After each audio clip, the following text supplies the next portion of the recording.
What is going on, everyone? Welcome in here to the Bettor Sports Betting Show on Bettor Sports Network and Fantasy Alarm YouTubes, wherever you guys are joining us on a Thursday afternoon. We always appreciate it. Got James Grande with me on today's show. I am Dan Servodidio. What's up, man? How you doing, James? I'm just doing today, Servo. I'm Oh, you're not fired up nothing. for Chargers Raiders tonight, I could tell. It's not that I'm not great time to be a sports fan with everything going on. Football, the playoffs right around the season. The Giants back in the mix. Servo. You know how it is. The Hey, teams in Tommy the mix. Cutlets. Yeah, Tommy Cullets. And basketball in full swing and winter meetings and deferred money and a lot of goodness. But just doing today. That's all I got for you. I don't have much elaboration. Just we're getting through the day, Servo. We've all had those days. I hope you're having a fine Thursday. The best part about today is that tomorrow is Friday, and then the following day is Saturday. That is the best part about my Thursday today. Well, hopefully I could, cheer you up a little bit by breaking down the Avocados from Mexico Cure Bowl and the New Mexico Bowl and the LA Bowl presented by Gronk. We got some fun bowl games to talk about. I'll be giving out some picks for this the Saturday bowl schedule. We got bowl games starting up on Saturday and lasting all the way, obviously through the national championship, but for New Year's Day, all those big bowl games, but. We start with the small bowls this weekend. And I got some picks because why not? And if you guys are doing your own, bowl bets or bowl, confidence pick 'em contests and all that, I think these picks and these breakdowns will help a little bit. But I know you got some NBA bets for tonight, but we got Thursday night football here.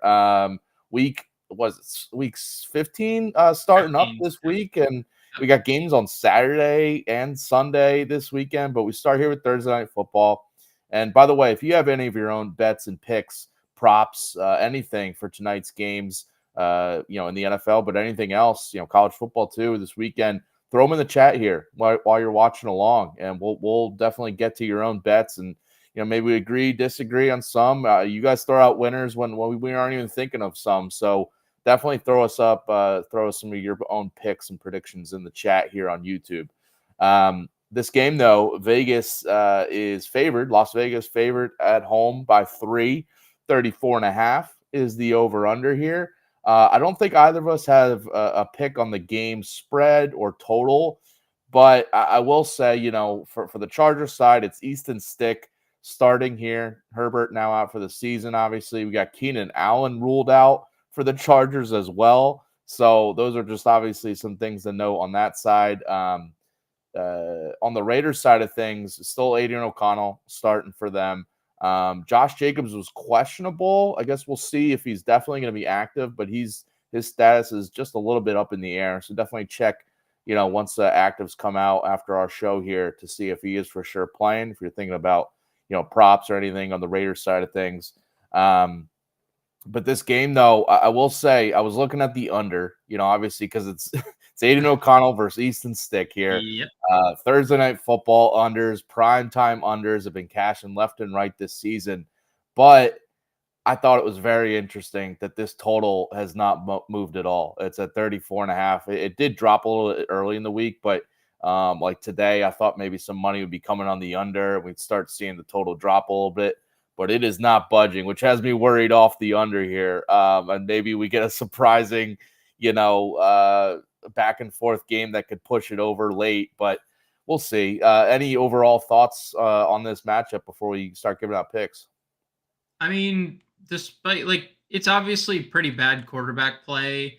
But if Jacobs does suit up, I mean, there's a lot of skilled position, at the skill positions, skilled players. I mean, Devontae Adams is cleared for this game. I know Keenan Allen's not, but maybe Mr. Drops a lot. Quentin Johnson will, show something why he was a first round pick, and the Raiders have good skill.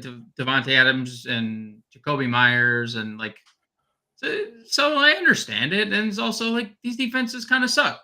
Chargers allow a lot of passing yards and just allow a lot of yards in general. And So it is interesting. It is a little scary when one of the teams involved is coming off a 3-0 game the week prior. But uh, so I would have a lean on the under, but we saw how unders did for me last week. They didn't do well. So you know what? I'm staying away from it this week. I have shifted my focus from unders last week, Servo. All overs today. All over.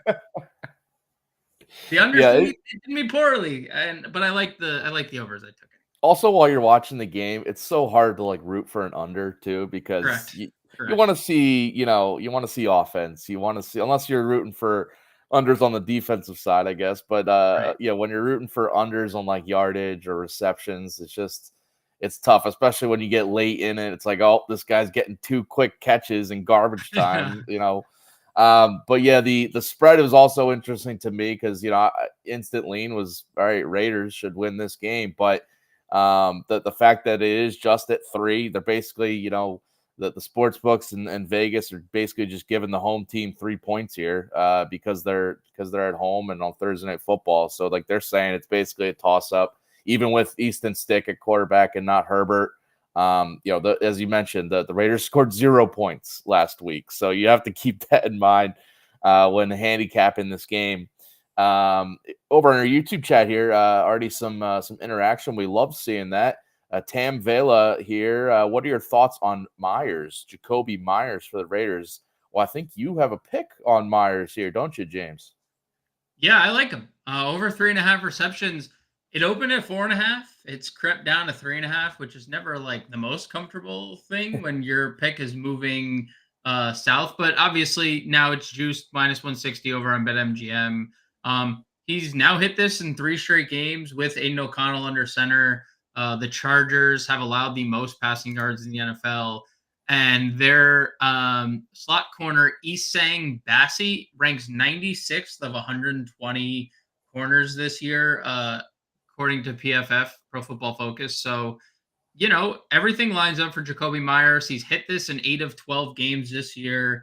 And with the status of Josh Jacobs just being what it is, and even if Josh Jacobs plays and is in any way hindered by it, it could be a pass happy approach for the Raiders, and that leads me to believe Myers is going to hit the over pretty easily here, over 3.5. So, right on cue, Tim. I like Jacoby Myers to hit the over pretty with relative ease in this game, much like he's done with Aiden O'Connell this year.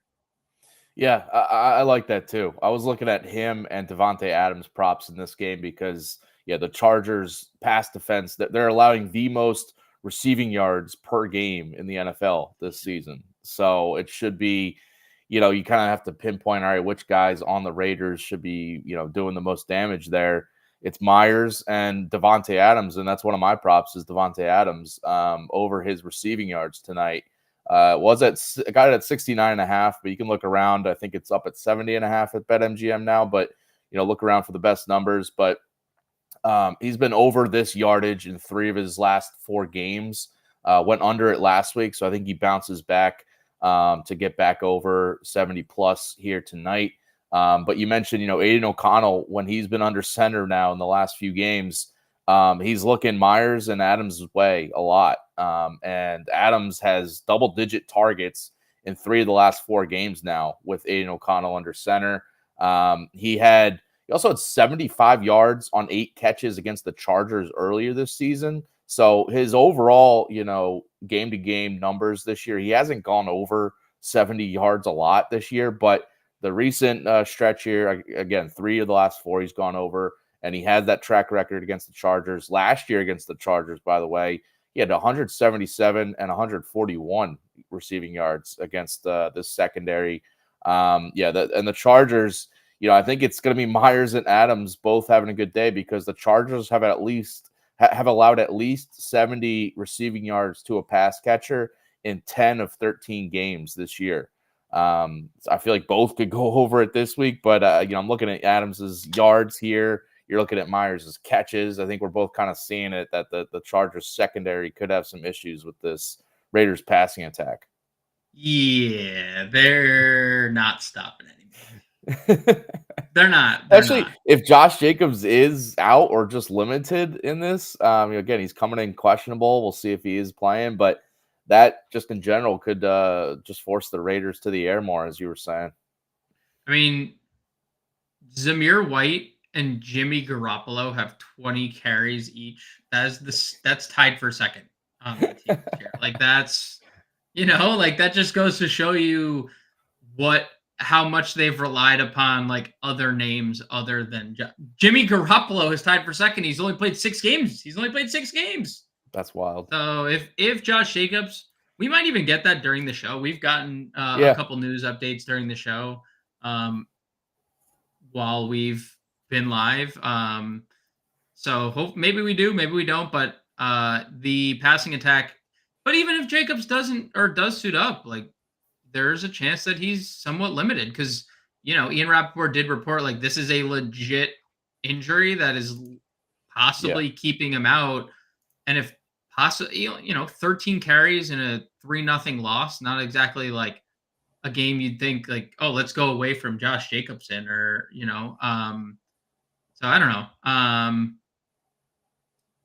We'll see. I think there's going to be a heavy passing attack, whether or not Jacobs plays, truthfully, because the injury is obviously a serious one. And the reliability of everyone behind Josh Jacobs has obviously been a question.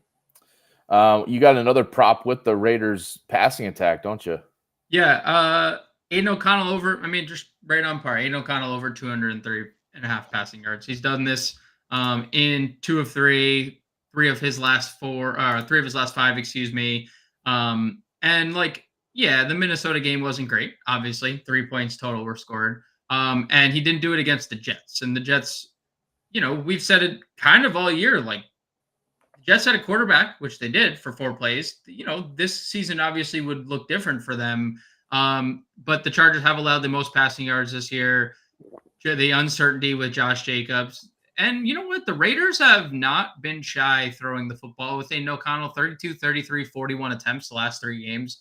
I really like that. He doesn't exactly drive the ball downfield, but having Devontae Adams healthy sure will help that, the field stretching. So I like O'Connell to go over the 203.5 passing yards prop on BetMGM. Yeah, I like that too, just especially with this matchup against the Chargers secondary. Who is Garoppolo healthy right now? Yeah, he's just healthy scratch. Okay, because I was just looking through Schefter's tweets to see if he had anything about Josh Jacobs, and I saw one from last night where he said, or yesterday, where he said that despite Antonio Pierce not being committal on a starter for this game, Aiden O'Connell is expected to remain the starter for tonight's game. So I guess if you maybe bake that in a little bit, like if he does struggle, could they go to Jimmy G? Yeah. Maybe, but they besides last week, they were playing all right with O'Connell back there. Last week was bad, obviously going scoreless in the game, but we'll see. If he should have success, whoever's under center, they should have success in this matchup. So if O'Connell, as long as he doesn't throw like 2 picks early, he should be in there for the whole game. We'll see. There's definitely a chance of that too. You might have a prop for that. Well, you could cash that one too. Well, before you give that one out, let me go to the Chargers side of things here. With Keenan Allen out here, it's basically going to be a lot of Austin Eckler, and I think a lot of Gerald Everett seeing some more targets now. So give me Gerald Everett over 3.5 receptions, plus money on BetMGM. Last week when Easton Stick came into the game with Herbert going down, he was basically looking at 3 guys, targets wise. It was Eckler out of the backfield, it was Keenan Allen a lot, and it was Gerald Everett. Everett saw 4 targets when Easton Stick came in. He had 8 targets overall in the game last week. But I think you take out Allen out of that equation, and I think Everett is the guy for those shorter completions. It's basically him and Eckler, in my opinion. Palmer and Johnston on the outsides for Los Angeles, but I feel like Easton Stick is going to be trying to just find the easier completions underneath a lot more. especially early in the game to just kind of establish a rhythm, get comfortable. So Gerald Everett is right in that spot. And I see this 3.5 line. I think it's lower because, it's Easton Stick at quarterback and not Herbert. But Everett has had 4, 4, and 5 catches in the past 3 games. And his targets have been going up in these recent stretch. Again, it is Stick under center and not Herbert now. But as I mentioned, when Stick came into the game last week, it was Everett, as like the third option behind Eckler and Allen. So yeah, you're taking out Allen. I just got to bump up Gerald Everett here to get more looks. So give me over on his receptions. Yeah, it's interesting to see it at 3.5. But I appreciate you sticking to your guns here, Servo. And Sticking. what? Oh shoot, did I do that? Oh darn. Thank you, Adam. Appreciate it. Yeah, I mean, this is it's a like you just said, like he was third, and it's not always like natural progression where if a guy's third in like targets, he's just gonna advance to number 2 when the guy in front Yeah. of him is. But it's been a good spot for tight ends in general. The Raiders are one of 9 teams this year to allow 70 receptions to the tight end position. So, they're 9th allowed. I mean, that's a lot of receptions to a tight end position.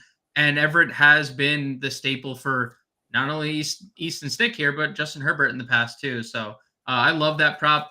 I love it more that you're getting it at plus money. I feel like that's kind of I know. stealing. But yeah, I mean that's a good one, especially with how targeted tight ends have been against the Raiders. Yeah. I'm still looking at BetMGM. It is plus 110 still. So yeah, maybe the the odds are not in the favor, but I'll gladly take the plus money chance on that Yeah. for him to go over. So I know we've both been kind of like touting the quarterbacks in this game, but I do think it could be pretty sloppy. I don't think 34.5 points is indicative of a lot of offense being scored. We've No. seen, the Aiden O'Connell turnovers rear its head, especially lately. I mean, he's played 7 games, has 7 interceptions this year, has a 3 interception game against the Dolphins, has at least 1 in 3 of his last 4 games. And Easton Stick, very unknown, fumbled the ball twice. Obviously, like neither of these quarterbacks are very prone to keeping the ball. I think combined they throw over 1.5 interceptions. Minus 125 over on BetMGM. Neither defense has really had that many interceptions. The Chargers have 7 total this year, and the Raiders have 10. But the Raiders defense has definitely been better. Unfortunately, they've ran into in 2 of the last 3 games, the Chiefs and the Dolphins, which is like not exactly fun. And the Dolphins game, I mean, O'Connell turned the ball over 3 times. Like the Dolphins just had shorter fields the entire afternoon. Like there's not much you can do when your quarterback's turning the ball over and you're trying to defend deep in the zone against, maybe the league's best offense. But the uncertainty of Stick and O'Connell, and hopefully, O'Connell can get away with throwing a pick and not get benched in this game, because I'm hedging my bets here, Servo, where I think O'Connell goes over, but I also think that there's a chance we're getting some turnovers out of him too. We're just being a gunslinger all over the place.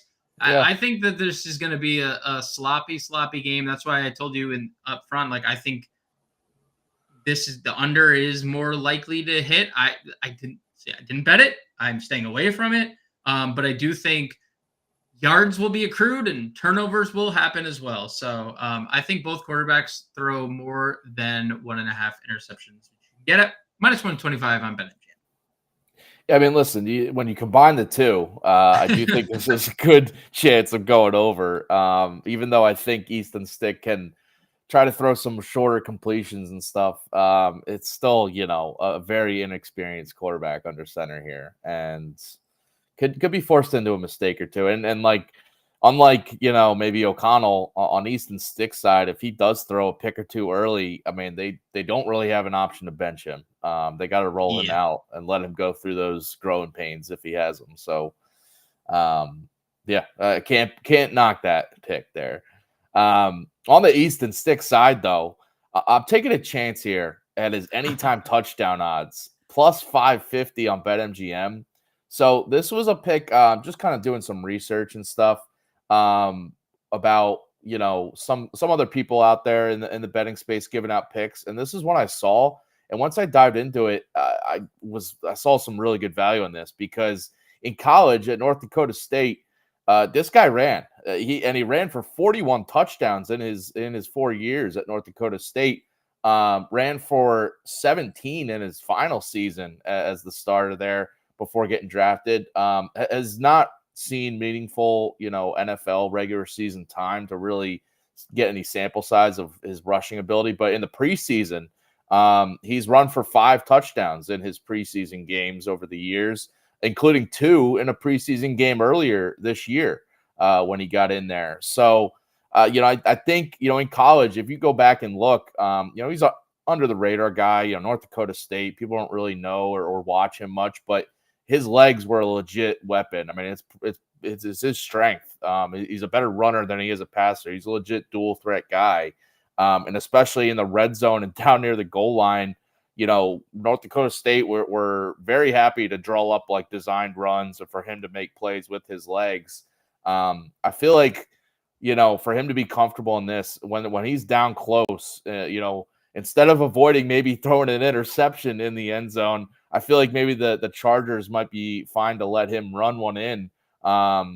Especially, he might be a better goal line guy than Eckler. Like if Eckler gets stopped in a couple, I could see a QB sneak touchdown here. But either way, earlier this year, Raiders Chargers, Justin Herbert ran in 2 touchdowns in that game. So it's just kind of a weird track record, though, that kind of lines up with, I think there's value here. Taking a shot on Easton Stick to run one in. Plus 550 on BetMGM. It's pretty good odds. Dude, you've really stuck to your guns here. And just bet. I'm sorry. It's just one of those. It's still funny the second time. We're doubling down. We can't.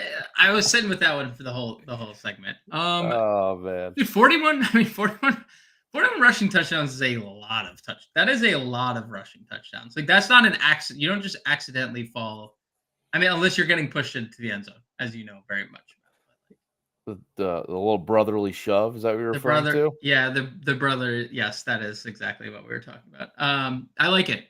I mean, that's plus 550 Easton Stick tonight. I'll sprinkle something on there. Listen, I'll sprinkle a little.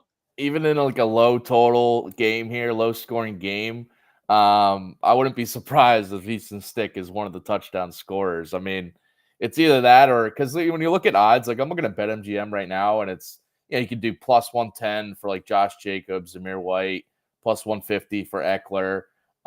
But for the Chargers side of things, it's like Easton Stick. I'm looking at BetMGM plus 500. It's gone down a little bit for the Easton Stick anytime touchdown. So Mark Pitts here in the chat says, come here for the dad jokes. Thank you, Mark.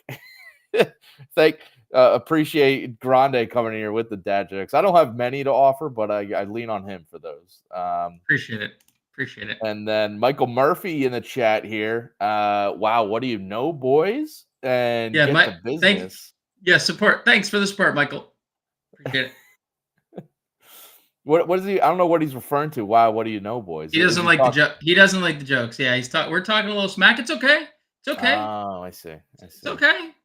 Michael, I respect it. You want to get to let's get to a little CFB and avocados from Mexico. We got a whole Saturday slate of college football bowl games here. Yeah. What do we got first, Servo? We got holy cow, we got a lot. The Myrtle Beach Bowl is between Georgia Southern and Ohio. We'll open with that one. What do we got for maybe right down the road from me? We'll head to the Myrtle Beach Bowl. What do we got for that game?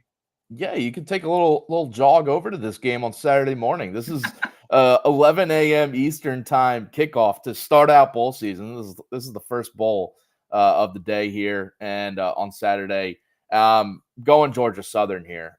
You see the records on there. So if you're a casual college football fan, you might just look at these records and say like, oh, Ohio 9-3, Georgia Southern 6-6. What's up?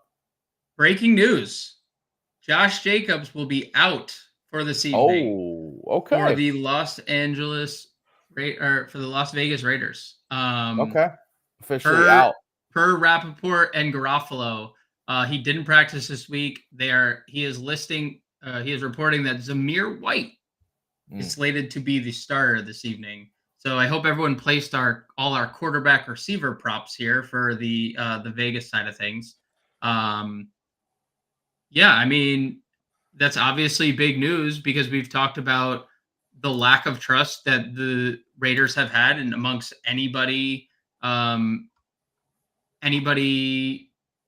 else other than Josh Jacobs, with Jimmy Garoppolo being, the second highest volumed player tied with Zamir White. Zamir White has not had a good year during his time on the field. 20 attempts, 54 yards. And we respect what you're saying, Michael, but we will be talking college football a little bit into the show. But like, it's obviously. What are your initial thoughts on what this does to? I see BetMGM. The line has actually moved to 35.5 from 34.5 when we started the show. I don't know if because they're on that note, I think as we were talking about it earlier, I think the Raiders go with a more pass focused offense here, which helps the over, obviously. And I like your Aiden O'Connell passing yards prop a little bit more now. I like both of our receiver props. We gave out Devontae Adams and Jacoby Myers picks already on the show. So I'm glad I got those locked in. And you did too, because yeah, I think Jacobs being out, I mean, Zamir White is fine as like a, fill in, but like taking on, I don't think he's going to take on like 20 plus carries here, honestly. So I feel like it's going to be a lot more passing for the Raiders side. You know what's interesting too, Servo? As we are just breaking this down, I got the O'Connell passing prop at 203.5. BetMGM now I saw it was live movement to 200.5. It's now 201.5. So going down. So if you had it at 203, we could now you could now get it at 201.5, which is not too bad. But it is interesting because 20 carries for Zamir White. What are like Josh Jacobs is averaging, mid-teens carries. What's your expectation for workload for Zamir White? I mean, it's not what Josh Jacobs has got. No, I mean, looking at this year, like the most carries he's gotten in a game, and obviously Jacobs has been healthy, is 4. He's gotten 4 carries in his most games. I mean, this guy was really good in Georgia, and last year, the most carries he got in a game was 3. So he doesn't have a proven track record of taking on a big workload. Obviously, he's been behind Jacobs, but I know they have Amir Abdullah too. Like I feel like on passing downs, it's going to be some Amir Abdullah mixing in for the Raiders, which just kind of. If you're looking at Zamir White props, and I'm looking on BetMGM right now, it looks like they took down, maybe you can look around, but they actually have a Zamir White rushing yards prop is at 61.5. If you're looking at that, I know it might seem low. I wouldn't go over on that. I'd be worried about that because the Chargers pass defense is where you want to target them. And I feel like the Raiders are going to be, this week, they've probably kind of known that Jacobs won't be going. So I feel like they've been practicing with that in mind and just, heading to the air more often because that's what the matchup indicates here against this Chargers secondary. Yeah, I'm looking. So the White props are interesting because you mentioned the 61.5 yards. I don't know if I'd touch that. 15.5 rushing attempts.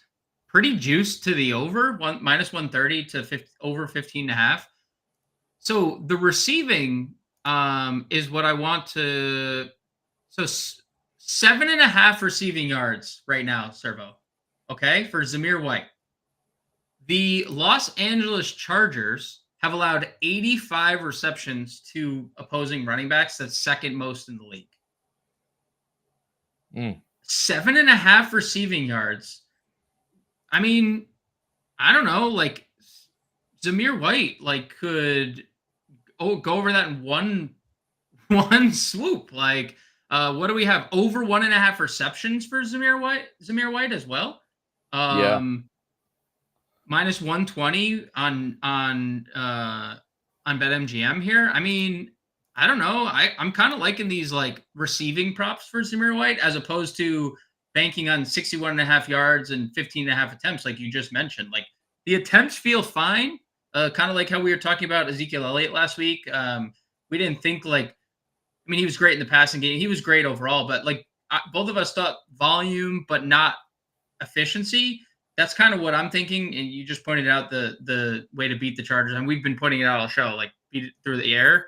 I wonder if the Zamir. I mean, I'm way more interested in Zamir White 1.5 receptions and 7.5 yards to the over than I would be like 61.5 rushing yards for Zamir White. Yeah, I would lean towards the running back receiving props more so than the rushing. I like that call. Amir Abdullah 1.5 catches. The over is Yep. minus 175. It's a little rich, but I do think he would have more of a role as a pass catcher out of the backfield, maybe. And Zamir White is kind of the early down ball carrier, getting more carries. But I think on passing downs, we might see more Amir Abdullah here. So I'd be looking at him on his receptions, receiving yards. He's at 11.5. Is Amir Abdullah? I mean, not terrible. It's really hard to really pinpoint, the snap share of both these guys, especially, if the Raiders are trailing and then they have to pass more, so that's part of it. Really interesting. We're getting this news live on the show. Love that.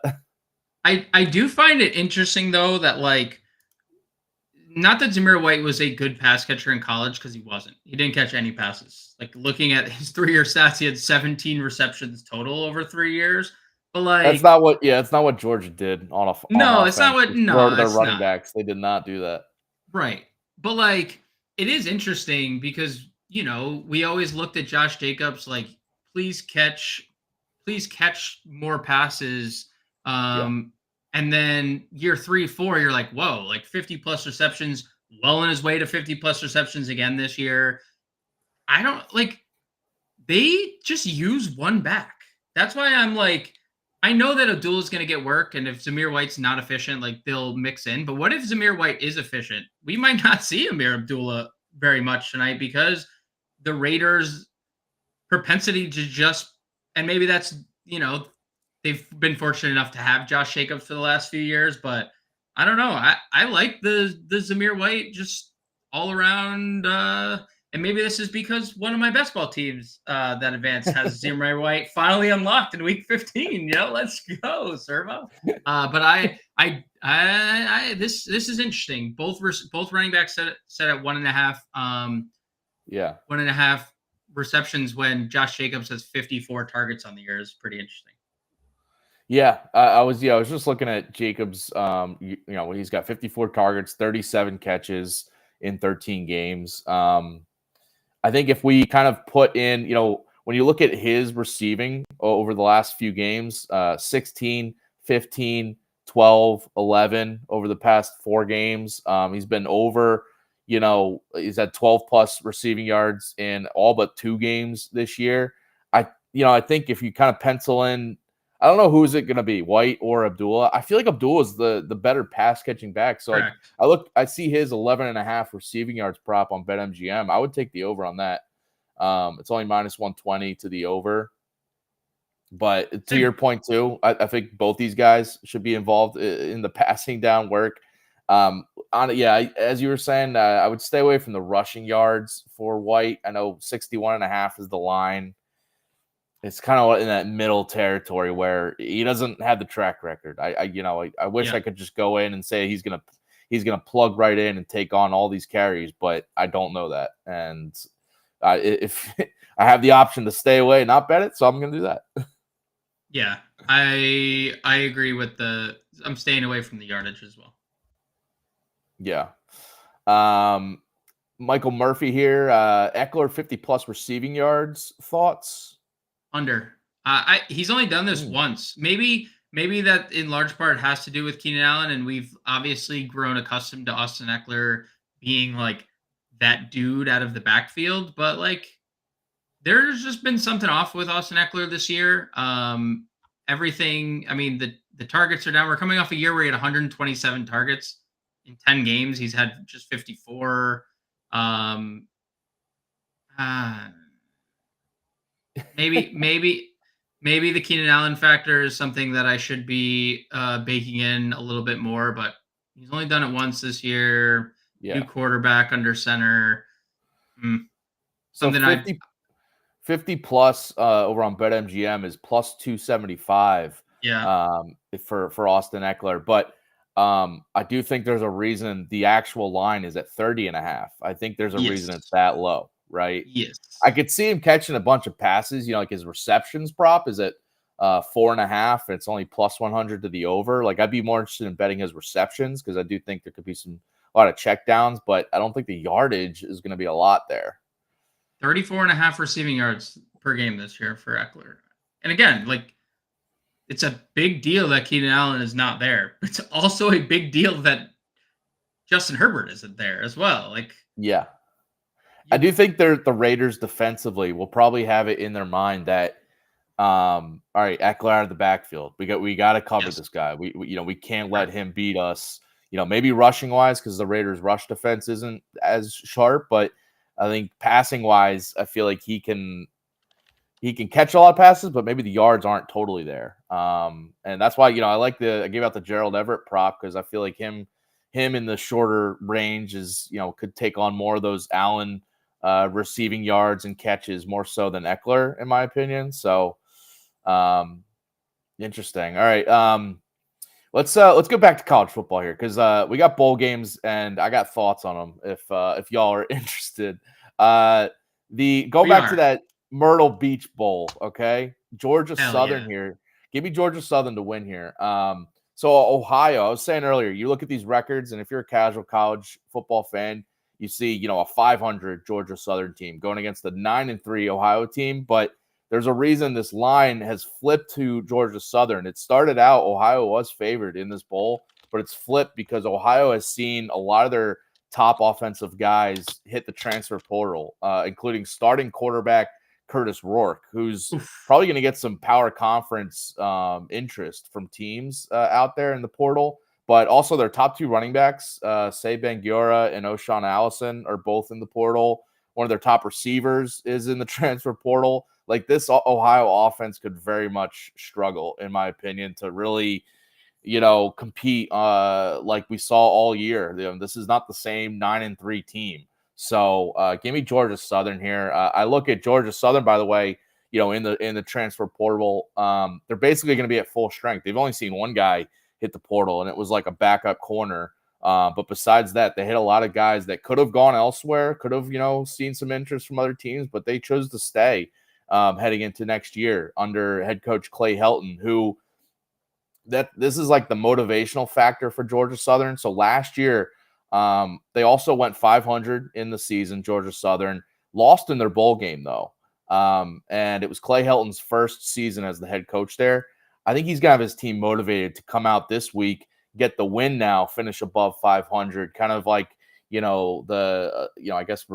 revenge narrative from last year of like losing in the bowl, having a sour taste, finishing below 500. But I feel like there's a kind of added little extra incentive to go out and get the win here, end the season on the high note.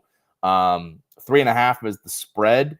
You could take that and for them to cover, I would look to just buy a little and get the -3 just to have the little safety of winning by a field goal. So yeah, give me Georgia Southern in this Myrtle Beach Bowl. You could take a little run there on Saturday morning, James. Well, we don't do much running here, Servo. I don't know who he thinks running anywhere. I mean, we'll take the car. Let's head to the Avocados from Mexico Cure Bowl. Miami, Ohio. I mean, great commercial. Miami of Ohio and Appalachian State. What do we got for this one? So this is an under for me. I'm not picking a side. I could see Miami of Ohio, covering as underdogs here, keeping it close. But I'm just taking the under for a few reasons. First is that this game, the Cure Bowl, it's in Orlando, Florida. There's 90% chance of rain and 20-mile-per-hour winds expected with a storm there in Orlando, which immediately just has me looking at the under with just some nasty weather game. But then you look at Miami, they're down their top two quarterbacks now. They had the Brett Gabbert, their starter, was hurt earlier in the year. Their backup, Avion Smith, has transferred away. Miami's going to go with a very run-heavy offensive game plan, in my opinion, now, with now that down to the third-string quarterback. But Miami's also a very good defensive team this season in the MAC, and I feel like they're going to have to lean on that and their special teams, which was pretty good this year, to try to pull this one out, because on the other side, App State has been very inconsistent offensively this whole season. So I really question how many points we're getting in this game. It's kind of an ugly, you don't want to really take an under in a bowl game, but I'm going there. I think everything's just kind of pointing to that. I love that, and we do have a pretty good comment here from Swamp Oh, Donkey yeah. over on Twitch. I love college football. The only place that can make a big deal about two shitty teams playing for Avocados. That's amazing. Listen, they're True. not shitty. I gotta say that because Miami did just win the Sure. MAC championship. So this is, they're not. It is the whole thing with the bowl games though is how many transfer portal guys we get, how many opt outs Right. with people going to the NFL. Like that is what is really just kind of hurts some of these bowl games. Right. But yeah, honestly, this might be one of the last years we get all like a full bowl schedule because next Right. year we're going to the 12-team playoff, and then coming up after that, there's talk of like an expanded playoffs too. These like lower tier bowls might be going away at some point soon because it's just you get two. I won't call them shitty, but they're bad. They're not like this isn't.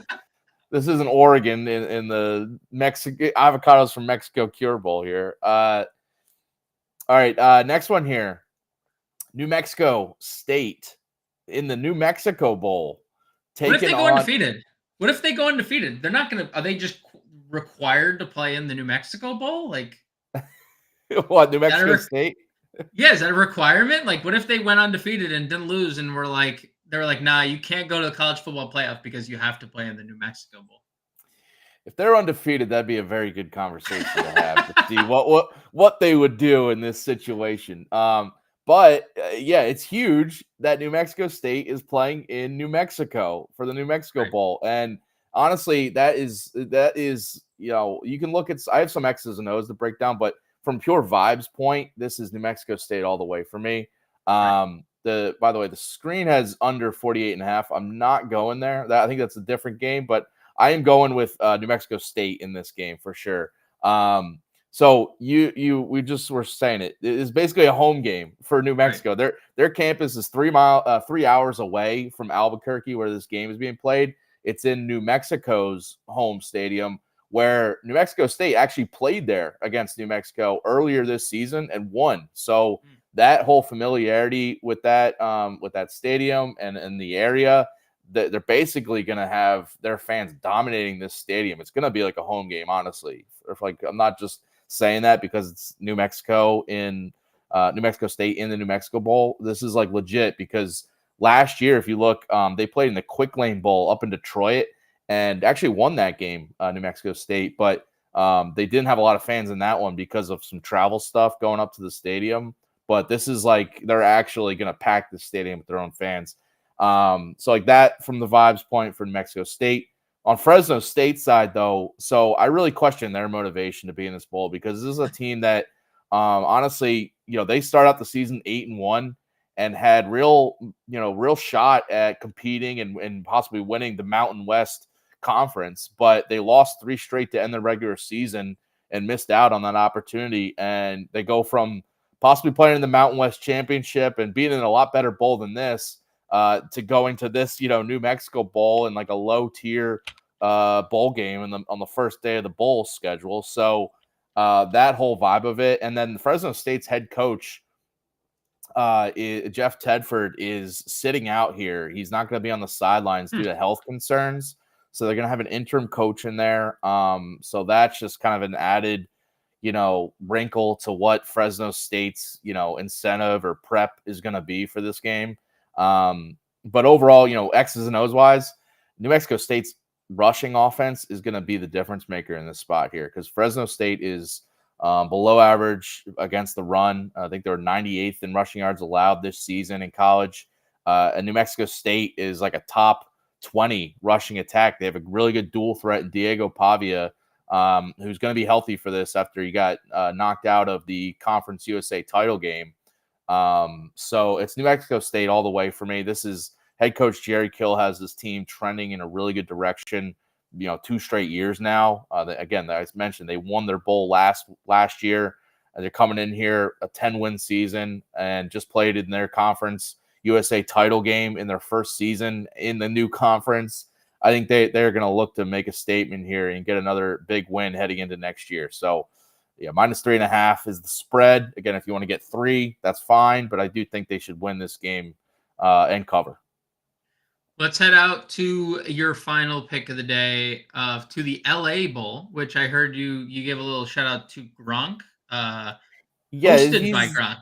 Okay, he's like that's interesting. the MC or the sponsor for this. Okay, Apparently, there's going to be a lot of entertainment involved with this okay, bowl game. It's in the Rams Stadium, SoFi Stadium, and Gronk is apparently there's going to be some like dancing and singing, and got I it. don't know.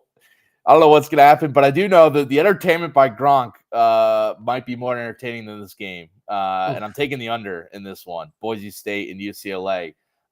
So on the UCLA side of things, I really worry about their motivation to play in this game. I know it's in LA. It's a great, it's basically playing at home, obviously, but this team is looking to next year. They've had their D coordinator and quarterback coach now leave in these past few weeks since the end of the season. They're at different teams now. D coordinator went to USC too. He left UCLA to go to USC. UCLA is also down multiple players in the transfer portal, and including freshman quarterback Dante Moore.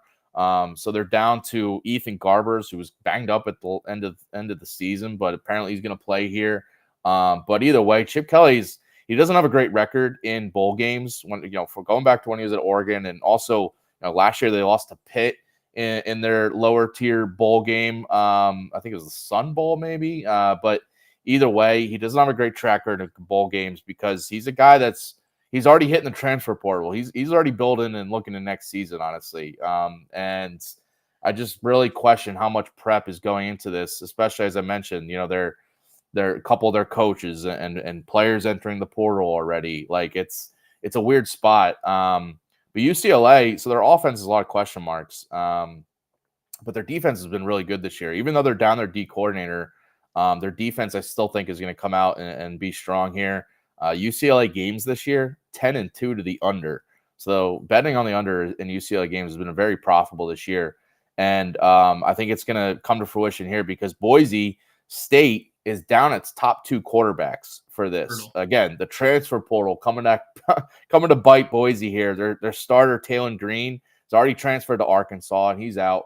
Their backup is out with an injury. So now they have to start a freshman quarterback for Boise. And I just think that I know they do still have a stud running back in Ashton Genty, who did commit to returning next year for Boise, which is huge because he could go to any power conference team that would have him.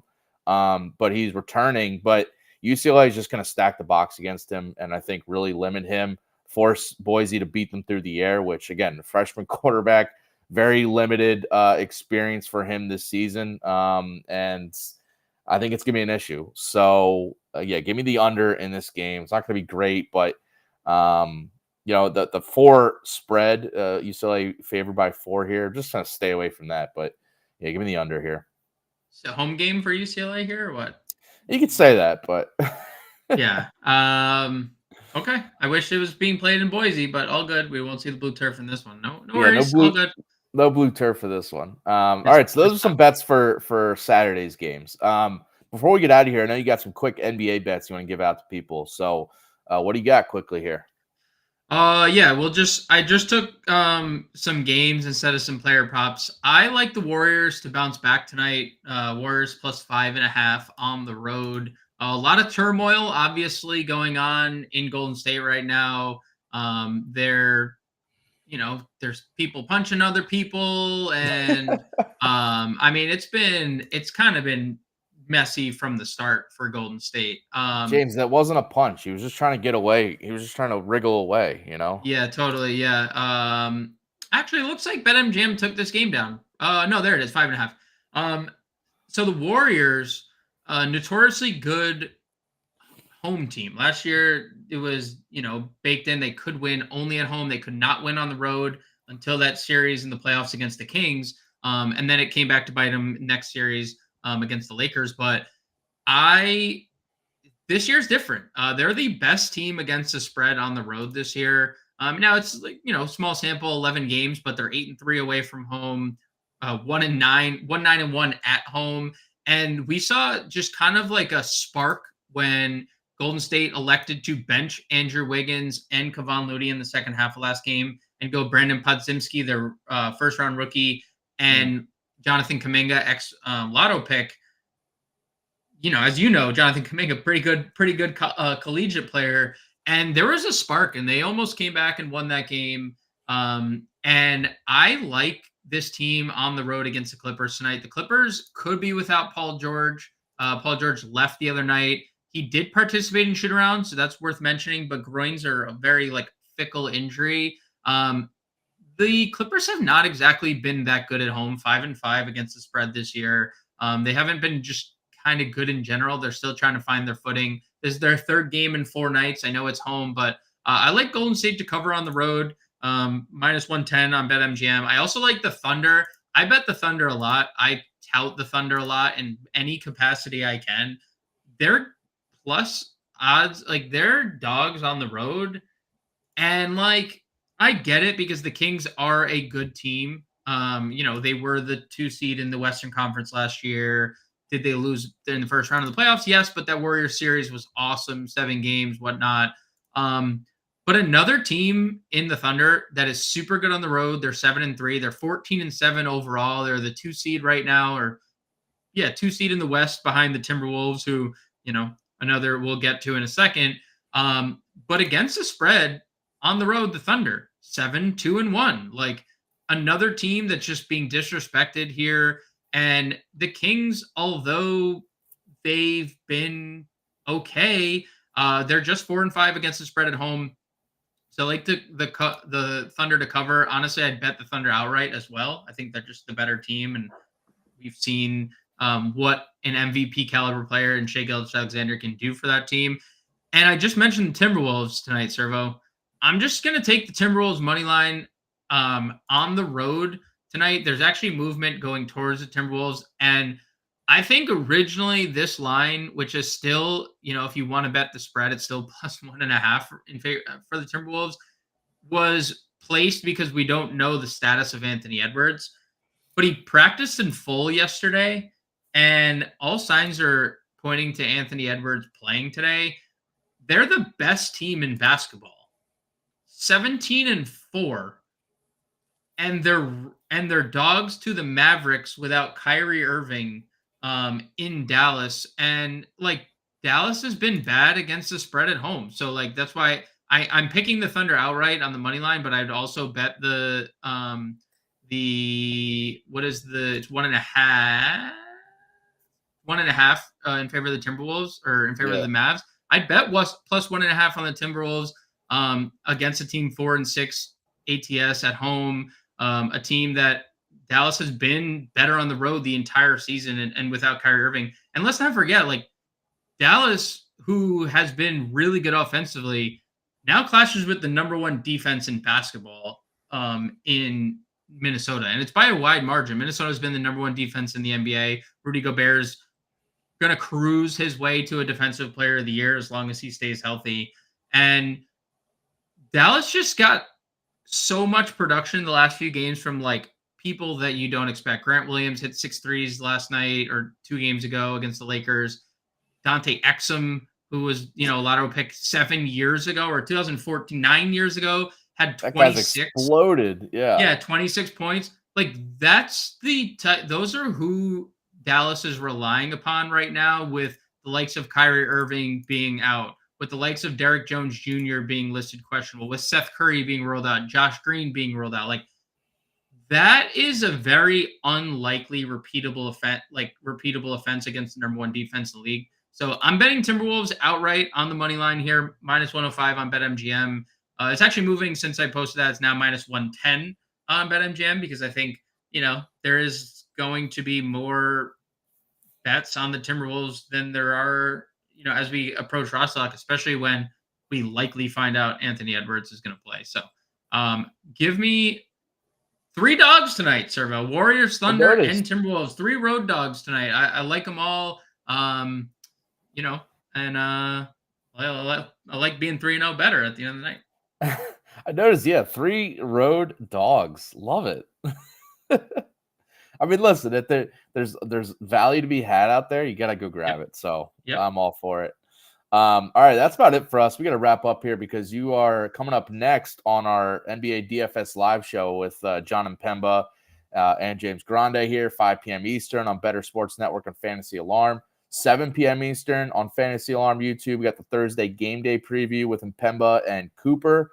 And then 7 p.m. Eastern on Bettor Sports Network is the high stakes fantasy football show with Eric Balkman. And then tonight, the Bettorcast for Thursday night football. You could check that out on the Bettorcast app for Chargers Raiders. So enjoy all the bets and the games tonight and college football on Saturday. We'll be back tomorrow with Howard Bender giving out our best bets for the weekend's NFL game. So stay tuned for that. James, been awesome, and we'll see you guys all later. Bettor Sports Betting on the Bettor Sports